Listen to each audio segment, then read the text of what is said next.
Hello student, welcome to the Nelson's Primary School, Standard 8, Subject Gujarati grammar. વિદ્યાર્થી મિત્રો, આજે આપણે વિશેષણ એટલે કે એડજેક્ટિવનો અભ્યાસ કરીશું.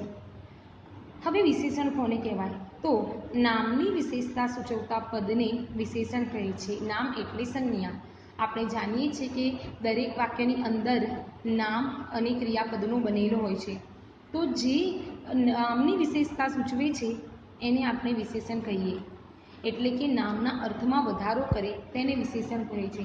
એટલે વાક્યની અંદર જે નામ આપણે વાપરીએ છીએ એ નામના અર્થમાં જે વિશેષતા લાવે છે, એના અર્થમાં જે વધારો કરે છે તેને આપણે વિશેષણ તરીકે ઓળખીએ છીએ. હવે આ વિશેષણ નામના એટલે કે સંજ્ઞાના આકાર, કદ, રંગ, ઊંચાઈ, ગુણ, સંખ્યા વગેરે બતાવે છે. એટલે કે વાક્યની અંદર જે નામ છે એ આકાર, કદ, રંગ, ઊંચાઈ, ગુણ, સંખ્યા વગેરે બતાવે છે.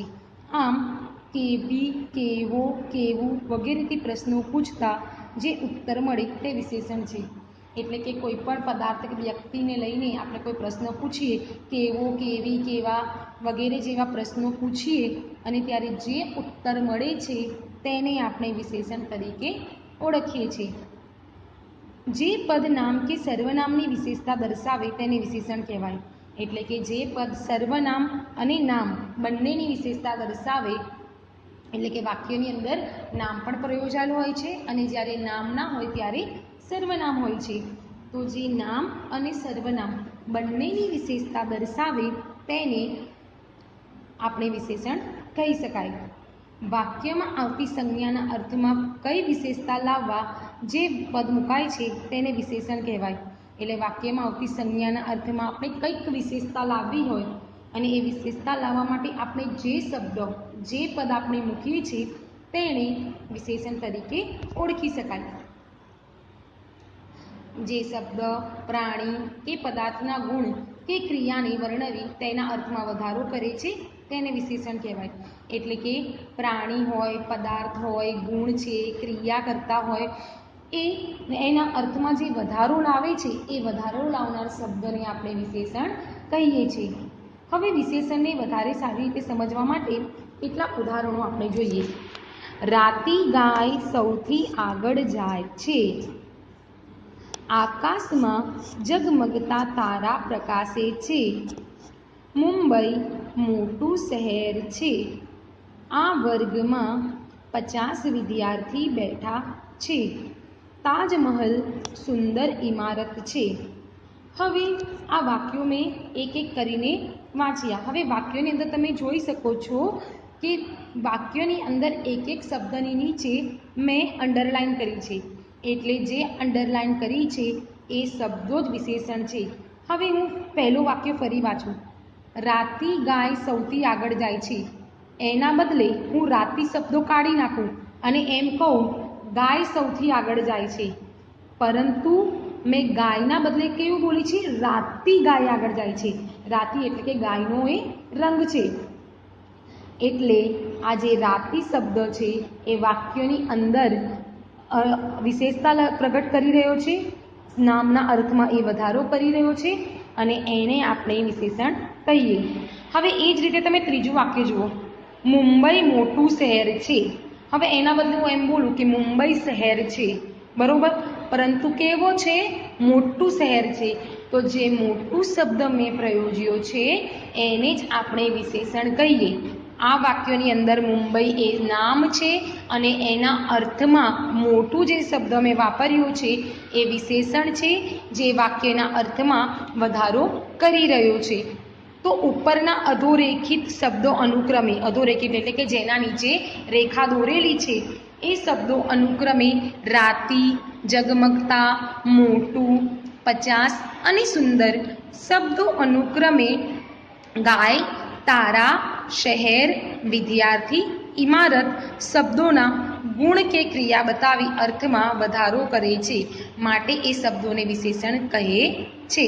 મતલબ કે ગાય, તારા, શહેર, વિદ્યાર્થી અને ઇમારત એ વાક્યોની અંદર નામ છે અને આ નામના અર્થમાં વધારો લાવતા શબ્દો છે રાતી, જગમતા, મોટું, 50 અને સુંદર. એટલે જે નામના અર્થમાં વધારો કરે છે, સર્વનામના અર્થમાં જે શબ્દો વધારો કરે છે તેને આપણે વિશેષણ તરીકે ઓળખીએ છીએ. હવે મિત્રો વિશેષણના પ્રકારો આપણે જોઈએ તો વિશેષણના પ્રકારો નીચે મુજબ છે. વિશેષણના કુલ 6 પ્રકારો આપણે ગણાવી શકાય. નંબર 1 ગુણવાચક વિશેષણ, નંબર 2 સંખ્યાવાચક વિશેષણ, નંબર 3 ક્રમવાચક વિશેષણ, નંબર 4 પ્રમાણવાચક વિશેષણ, નંબર 5 દર્શક વિશેષણ અને નંબર 6 પ્રશ્નવાચક વિશેષણ. હવે વિદ્યાર્થી મિત્રો, આ વિશેષણના જે 6 પ્રકાર છે એ 6 પ્રકારને આપણને સમજીએ. નંબર 1 ગુણવાચક વિશેષણ. તો હવે ગુણવાચક વિશેષણ કોને કહીશું? ગુણ એટલે કે જે વ્યક્તિની અંદર વિશેષતા છે, એ ખાસ છે, એની અંદર એક ગુણ છે, એ ગુણ બતાવે ત્યારે ગુણવાચક વિશેષણ બને. તો સંજ્ઞાનો ગુણ દર્શાવતા વિશેષણને ગુણવાચક વિશેષણ કહે છે. કોઈ વસ્તુ, પદાર્થ કે વ્યક્તિના વિશેષ ગુણ લક્ષણો દર્શાવવા માટે જે વિશેષણ વપરાય છે તેને ગુણવાચક વિશેષણ કહેવામાં આવે છે. એટલે કે કોઈ વસ્તુ, પદાર્થ કે વ્યક્તિના વિશેષ ગુણ લક્ષણો છે, એના ગુણ, એ કોઈ વ્યક્તિની અંદર, વસ્તુની અંદર સારી બાબત છે, એ સારી બાબત એ એનો ગુણ છે. તો એ ગુણ દર્શાવવા માટે આપણે જે શબ્દો વાપરીએ છીએ તેને ગુણવાચક વિશેષણ તરીકે ઓળખવામાં આવે છે. જે વિશેષણ પ્રાણી કે પદાર્થનો ગુણ બતાવે તેને ગુણવાચક વિશેષણ કહેવામાં આવે છે.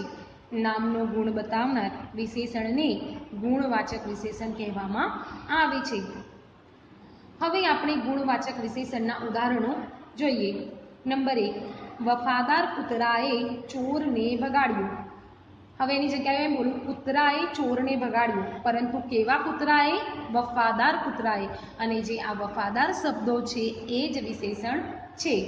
તો તમારે વાક્યોની અંદર નામની જે અર્થ છે, વાક્યની અંદર નામ તરીકે, સંજ્ઞા તરીકે કૂતરો વપરાયેલો છે અને એ કૂતરાના અર્થમાં વધારો કરી રહ્યો છે વફાદાર શબ્દો. એટલે નામના અર્થમાં જે વિશેષતા લાવે એને આપણે વિશેષણ કહીએ. હવે નંબર 2 રાવણ હાર્યો. એમ બોલું, એના બદલે હું બોલું અભિમાની રાવણ હાર્યો. તો અભિમાની એ વિશેષણ છે. વિદ્યાર્થીને ઇનામ મળ્યો, પણ કેવા? હોશિયાર વિદ્યાર્થીને ઇનામ મળ્યું. નંબર 4 મને ફૂલ ગમે છે, પણ મને કેવા ફૂલ ગમે છે? રંગીન ફૂલ ગમે છે. તો રંગીન એ વિશેષણ છે. માણસ દોડી શકતો નથી, પણ કેવો માણસ નથી દોડી શકતો? તો જાડો માણસ નથી દોડી શકતો. તો જાડો એ વિશેષણ છે. મને કેરી ખાવી ગમે છે, પણ મને કેરી કેવી કેરી ખાવી ગમે? ખાટી કેરી ખાવી ગમે. એટલે ખાટી એ વિશેષણ છે. સૂર્ય તડકો લાવે છે, પણ કેવો તડકો લાવે છે? પીળો તડકો લાવે છે. ભાવનગરમાં બગીચો છે. ભાવનગરમાં બગીચો તો છે, પણ કેવો છે? ગોળ બગીચો છે. મીના મકાનમાં રહે છે. કેવા મકાનમાં રહે છે? મોટા મકાનમાં રહે છે. રમેશે છોડ વાવ્યો, પણ કેવો છોડ વાવ્યો? લીલો છોડ વાવ્યો. તે રાજા છે. તે રાજા તો છે, પણ કેવા છે? દયાળુ છે. તો દયાળુ એ વિશેષણ છે. બગીચામાં ફૂલો છે, પણ બગીચામાં કેવા ફૂલો છે? બગીચામાં સુંદર ફૂલો છે. તો સુંદર એ વિશેષણ છે. ગાંધીજી જીવન જીવતા હતા, પણ ગાંધીજી કેવું જીવન જીવતા હતા? ગાંધીજી સાદું જીવન જીવતા હતા. તો સાદું એ વિશેષણ છે. તેણે ભોજન બનાવ્યું હતું, પણ કેવો ભોજન બનાવ્યું હતું? સ્વાદિષ્ટ ભોજન બનાવ્યું હતું. લીમડાનું ઔષધ ઉપયોગી હોય છે. લીમડાનું ઔષધ ઉપયોગી હોય છે, પણ કેવો ઔષધ ઉપયોગી હોય છે? કડવું ઔષધ ઉપયોગી હોય છે. તો ઉપરના વાક્યોમાં વફાદાર, અભિમાની, હોશિયાર, રંગીન, જાડો, ખાટી, પીળો, ગોળ, મોટા, લીલો, દયાળુ, સુંદર, સાદું, સ્વાદિષ્ટ, કડવું, આ બધા શબ્દો એ સંજ્ઞાના ગુણ દર્શાવી રહ્યા છે. એટલા માટે એને આપણે ગુણવાચક વિશેષણ તરીકે ઓળખીએ છીએ. હવે વિશેષણનો બીજો પ્રકાર છે સંખ્યાવાચક વિશેષણ. સંખ્યા દર્શાવતા વિશેષણને સંખ્યાવાચક વિશેષણ કહેવાય. સંખ્યા એટલે કે નંબર.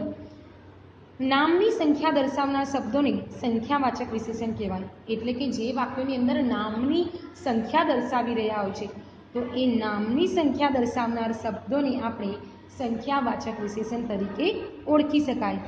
1, 2, 10, 50, 100 જેવી સંખ્યા દર્શાવતા વિશેષણને સંખ્યાવાચક વિશેષણ કહેવામાં આવે છે.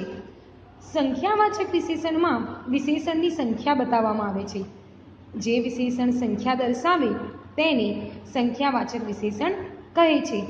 જેમ કે 50 બાળકો, 6 ચોપડીઓ, 10 દિવસ, નવરાત્રિ, 3 બાળકો. હવે આ જ વાક્યોની આ જ શબ્દને મેં ફરી વાંચું તો બાળકો પણ કેટલા? 50. ચોપડીઓ એ નામ છે પણ કેટલા? 6 ચોપડીઓ. દિવસ પણ કેટલા? 10. રાત્રિ પણ કેટલી? 9. બાળકો પણ કેટલા? 3. તો આજે 50, 6, 10, 9, 3 એ નામના અર્થમાં સંખ્યા દ્વારા વિશેષતા પ્રદાન કરી રહ્યા છે. એટલે એને આપણે સંખ્યાવાચક વિશેષણ તરીકે ઓળખી શકાય. હવે વિદ્યાર્થી મિત્રો, આપણે સંખ્યાવાચક વિશેષણના ઉદાહરણ જોઈએ. ચોર પકડાઈ ગયા પણ કેટલા? 2 ચોર પકડાઈ ગયા. તો વાક્યની અંદર ચોર શબ્દ છે એ નામ છે અને એના અર્થમાં વિશેષતા 2 શબ્દ લાવી રહ્યો છે. સભ્યોએ રાજીનામું આપ્યા પણ કેટલા? 5 સભ્યોએ. મેં રૂપિયામાં પુસ્તક ખરીદ્યું પણ કેટલા? 100 રૂપિયામાં.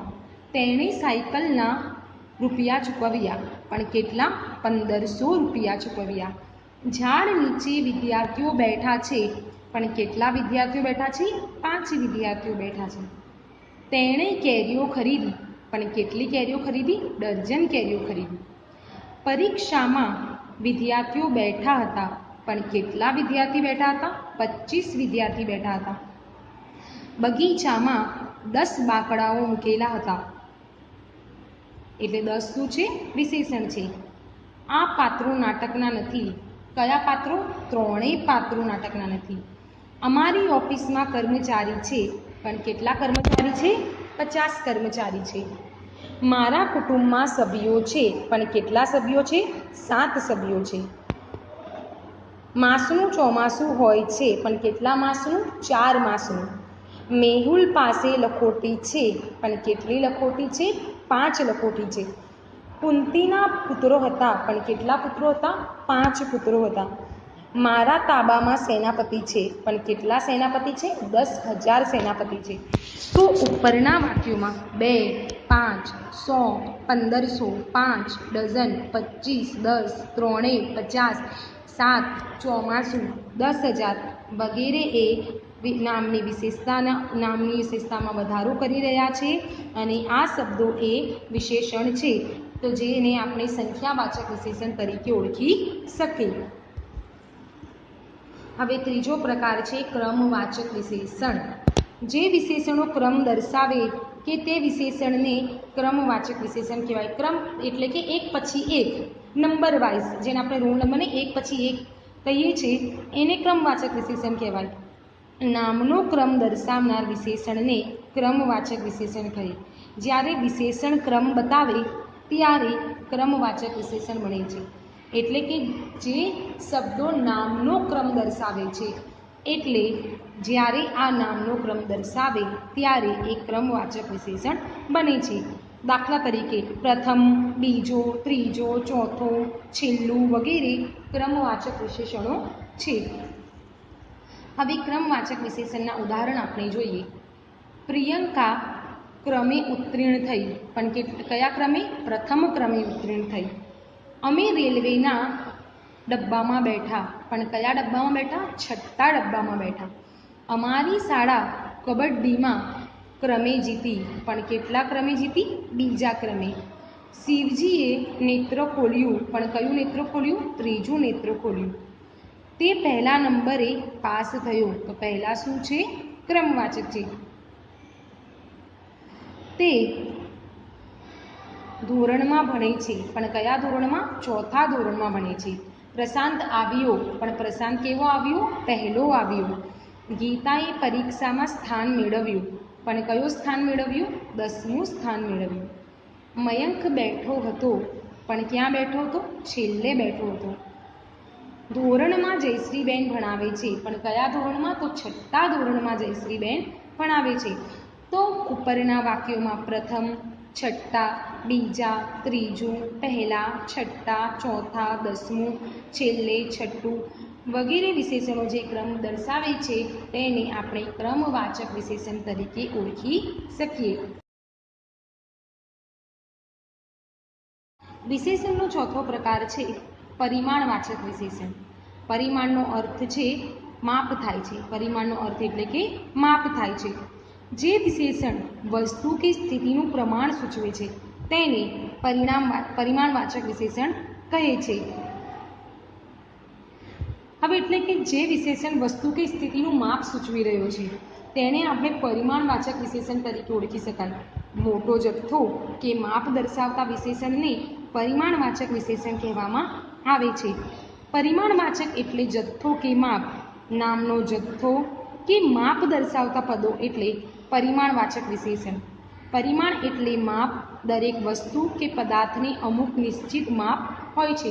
હવે દરેક વસ્તુ કે પદાર્થનું અમુક નિશ્ચિત માપ હોય એટલે કે જે વસ્તુ કે પદાર્થનું આપણે માપ કાઢી શકીએ છીએ અને એ શબ્દો નામના અર્થમાં વધારો કરે છે ત્યારે આવા શબ્દોને આપણે પરિમાણવાચક વિશેષણ તરીકે ઓળખી શકાય.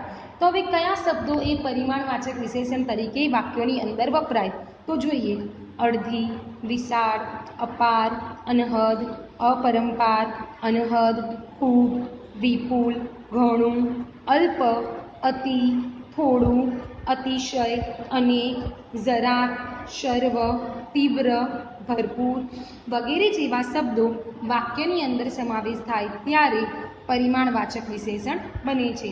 એટલે કે આ જેટલા પણ શબ્દો મેં અત્યારે બોલ્યા એ બધા શબ્દો જ્યારે વાક્યોની અંદર વપરાય ત્યારે પરિમાણવાચક વિશેષણ બને છે અને આ શબ્દો એ નિશ્ચિત કે ચોક્કસ માપનું સૂચન કરે છે. એટલા માટે એ પરિમાણવાચક વિશેષણના ઉદાહરણ કહી શકાય. હવે વાક્યની અંદર પરિમાણવાચકના શબ્દો કઈ રીતે વપરાયા છે એ આપણે ઉદાહરણ રૂપે જોઈએ. નંબર 1, આવકનો ભાગ દાનમાં આપવો જોઈએ, પણ કેટલો ભાગ? થોડો ભાગ. તો જે આ વાક્યની અંદર જે થોડો શબ્દ વપરાયો છે એ અમુક માપ સૂચવી રહ્યો છે તો એ પરિમાણવાચક શબ્દોનું ઉદાહરણ છે. મને આનંદ થયો, પણ મને કેટલો આનંદ થયો? મને અતિશય આનંદ થયો. લોકોએ ધરતીકંપનો આંચકો અનુભવ્યો, પણ કેવો આંચકો અનુભવ્યો? તીવ્ર આંચકો અનુભવ્યો. તે બધાને આદર આપે છે, પણ કેવો આદર આપે છે? ખૂબ આદર આપે છે. વરસાદમાં નહાવાની આનંદ અનહદ હોય છે. એટલે વરસાદમાં નહાવાનો આનંદ કેવો હોય છે? અનહદ હોય છે. તપેલીમાંથી દૂધ ઢોળાઈ ગયું, પણ કેટલું દૂધ ઢોળાઈ ગયું? ઘણું દૂધ ઢોળાઈ ગયું. રાજાના ભંડારોમાં સોનું હતું, પણ કેટલું સોનું હતું? અઢળક સોનું હતું. નદીમાં પાણી આવ્યું હતું, પણ કેટલું પાણી આવ્યું હતું? ભરપૂર પાણી આવ્યું હતું. સરકાર પાસે અનાજનો જથ્થો છે, પણ કેટલો જથ્થો છે? વિપુલ જથ્થો છે. મીઠું વધારે નાખો, પણ કેટલું નાખો? જરાક. તો આ જે જરાક છે એ પરિમાણવાચક વિશેષણ છે. તો વિદ્યાર્થી મિત્રો, ઉપરના વાક્યોમાં થોડો, અતિશય, તીવ્ર, ખૂબ, અનહદ, ઘણું, અઢળક, ભરપૂર, વિપુલ, જરાક જેવા શબ્દો પરિમાણવાચક વિશેષણ દર્શાવે છે એને આપણે પરિમાણવાચક વિશેષણ તરીકે ઓળખીએ છીએ. પરિમાણ એટલે કે માપ, જે ચોક્કસ કે નિશ્ચિત માપનું સૂચન કરે છે.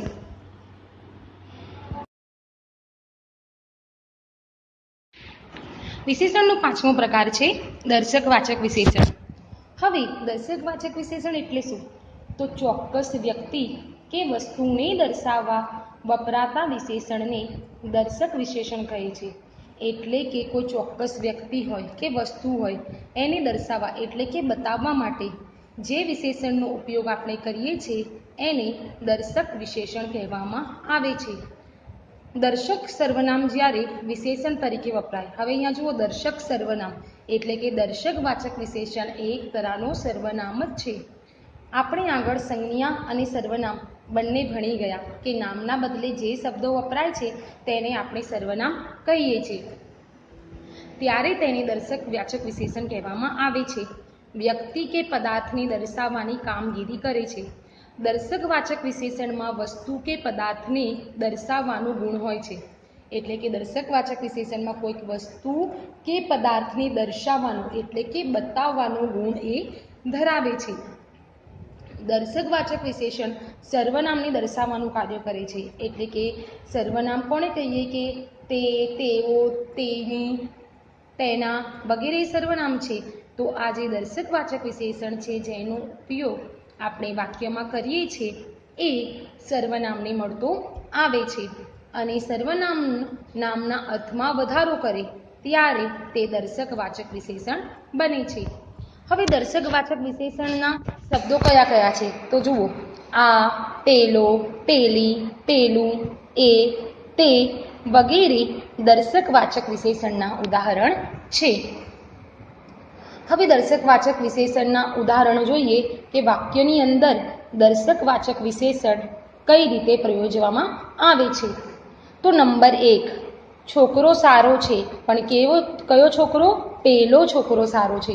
તો જે પેલો શબ્દ છે એ દર્શકવાચક વિશેષણ છે અને વાક્યની અંદર જે છોકરો છે એ એક નામ છે અને નામના અર્થમાં પેલો શબ્દો એ વધારો કરી રહ્યો છે. તો એને દર્શકવાચક વિશેષણનું ઉદાહરણ એને કહી શકીએ. પાણી પીવા જેવું નથી. પણ કેવું પાણી? આ પાણી પીવા જેવું નથી. ખેતર અનાજથી ભરેલું છે. પણ કેવું ખેતર? પેલું ખેતર અનાજથી ભરેલું છે. ચિત્ર પેન્સિલથી બનેલું છે. પણ કયો ચિત્ર? તે ચિત્ર પેન્સિલથી બનેલું છે. શાક લાવશે નહીં. પણ કોણ શાક નહીં લાવે? એ શાક લાવશે નહીં. ઝાડ ઊંચું છે. પણ કયો ઝાડ? આ ઝાડ ઊંચો છે. પુસ્તક મને ભેટમાં મળ્યું છે. પણ કયો પુસ્તક? તે પુસ્તક મને ભેટમાં મળ્યું છે. મામાએ મને સાયકલ લાવી આપી. પણ કેવી સાયકલ? પેલી સાયકલ લાવી આપી. પાણી પીવા જેવું નથી. કેવું પાણી? આ પાણી પીવા જેવું નથી. હજી ગાડીમાંથી ઉતર્યા છે. પણ કઈ ગાડીમાંથી? આ ગાડીમાં ઉતર્યા છે. તો ઉપરના જેટલા પણ વાક્યો છે જેની નીચે મેં રેખા કરી છે, લાઈન દોરી છે, એ બધા જ શબ્દો દર્શકવાચક વિશેષણના ઉદાહરણ છે જે નામના અર્થમાં વધારો કરી રહ્યા છે અને એક રીતે પેલો, આ, પેલું વગેરે જેવા શબ્દો એ સર્વનામનો નિર્દેશ કરે છે. એટલે દર્શકવાચક વિશેષણ એ સર્વનામને મળતું આવે છે. એટલે એને દર્શકવાચક સર્વનામ તરીકે પણ આપણે ઓળખી શકીએ. તો ઉપરના વાક્યોમાં આ, તે, પેલો, પેલું, પેલી, એ, તે જેવા શબ્દો બધા વિશેષણો કોઈ ચોક્કસ વસ્તુને દર્શાવવા માટે વપરાયા છે. તેથી તે દર્શક વિશેષણ છે. હવે વિશેષણનો છેલ્લો પ્રકાર છે પ્રશ્નવાચક વિશેષણ. પ્રશ્ન એટલે કે ક્વેશ્ચન. હવે જ્યારે વિશેષણનો ઉપયોગ પ્રશ્નો પૂછવા માટે કરવામાં આવે ત્યારે તે પ્રશ્નવાચક વિશેષણ બને છે. એટલે કે વિશેષણનો ઉપયોગ જ્યારે પ્રશ્નો પૂછવા માટે કરવામાં આવે છે, એટલે કે જે વિશેષણનો ઉપયોગ કરીને આપણે પ્રશ્નો પૂછીએ છીએ એ વિશેષણને આપણે પ્રશ્નવાચક વિશેષણ કહી શકીએ. પ્રશ્નવાચક સર્વનામો વિશેષણ તરીકે પ્રયોજાય ત્યારે પ્રશ્નવાચક વિશેષણ બને છે. એટલે કે જે વિશેષણ પ્રશ્નો પૂછવામાં મદદ કરીને નામના અર્થમાં વધારો કરે તેને પ્રશ્નવાચક વિશેષણ કહેવામાં આવે છે. એટલે પ્રશ્ન પૂછવા માટે નામના અર્થમાં વધારો કરે છે. એટલે કે પ્રશ્નવાચક વિશેષણમાં કેટલાક શબ્દો આપણે ઉપયોગ કરીએ છીએ અને આ શબ્દો પણ નામના અર્થમાં વધારો કરે છે અને આ શબ્દોનો ઉપયોગ કરીને આપણે જે વાક્યો બનાવીએ છીએ અને જેના દ્વારા આપણે પ્રશ્નો પૂછીએ છીએ તેને પ્રશ્નવાચક વિશેષણ કહેવામાં આવે છે. આવા વિશેષણો દ્વારા પ્રશ્નો પૂછીને કશીક વિશેષતા પ્રગટ થાય છે.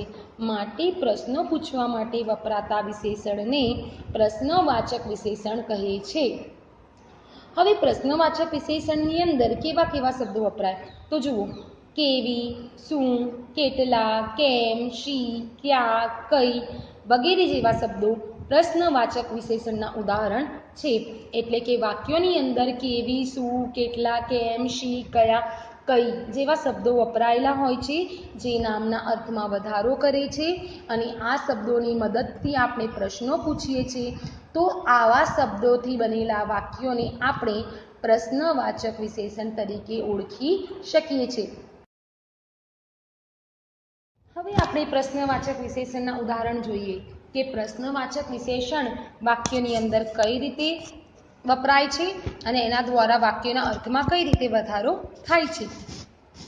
જ્યારે આપણે કોઈને પ્રશ્ન પૂછતા હોઈએ તો અહીં એક વાતનું ધ્યાન ખાસ રાખવું જોઈએ કે જ્યારે આપણે કોઈને પ્રશ્ન પૂછીએ તો પ્રશ્નાર્થ ચિહ્નો ફરજિયાત મૂકવો જરૂરી છે. તો હવે જોઈએ આપણે પ્રશ્નવાચક વિશેષણના ઉદાહરણો. તું ચા પીવે છે? પણ તું કેવી ચા પીવે છે? ચા બે પ્રકારની હોય, ઠંડી અને ગરમ. એટલે પ્રશ્ન પૂછી રહ્યા છે તો જે ચા એ નામ છે અને એના અર્થમાં જે કેવી શબ્દ છે એ એના અર્થમાં વધારો કરી રહ્યા છે. તારે કામ કરવાનું બાકી છે, પણ તારે શું કામ કરવાનું બાકી છે? તમે ભાઈ બહેન છો? તમે કેટલા ભાઈ બહેન છો? તો જે કેટલા શબ્દો છે એ નામ ભાઈ બહેન જે વાક્યની અંદર નામ તરીકે પ્રયોજાયો છે એ કેટલા શબ્દો છે એ નામના અર્થમાં વધારો કરી રહ્યો છે. માણસ વધુ પરિશ્રમ કરે છે, પણ કયો માણસ વધુ પરિશ્રમ કરે છે? તેઓ જગ્યાએ જવાના છે, પણ તેઓ કઈ જગ્યાએ જવાના છે? તમારે પુસ્તક જોઈએ છે, પણ તમારે કયો પુસ્તક જોઈએ છે? તો જે કયો છે એ પ્રશ્નવાચક વિશેષણનું ઉદાહરણ છે. તમારો જવાબ છે, તમારો શો જવાબ છે? વાત કરો છો, કેવી વાત કરો છો? સોનગઢમાં જંગલોમાં વૃક્ષો છે, પણ સોનગઢમાં જંગલોમાં કયા કયા વૃક્ષો છે? તું કરીને ઘર ચલાવે છે, એટલે તું કેમ કરીને ઘર ચલાવે છે? તો ઉપરના વાક્યોમાં શું, કેટલા, કેમ, કઈ, કેવી, કયો, કયા, શી વગેરે જેવા શબ્દો એ પ્રશ્નવાચક વિશેષણના શબ્દો છે જે વાક્યની અંદર નામના આગળ વપરાય છે, જે નામના અર્થમાં વધારો લાવી રહ્યા છે અને એની મદદથી આપણે પ્રશ્નો પૂછી રહ્યા છે. તો વગેરે જેવા આ જે શબ્દો વપરાયા છે એને આપણે પ્રશ્નવાચક વિશેષણ તરીકે ઓળખી શકાય. મને આશા છે કે દરેક જણ વિશેષણ અને તેના પ્રકારોને સારી રીતે સમજી ગયા હશો. Thank you.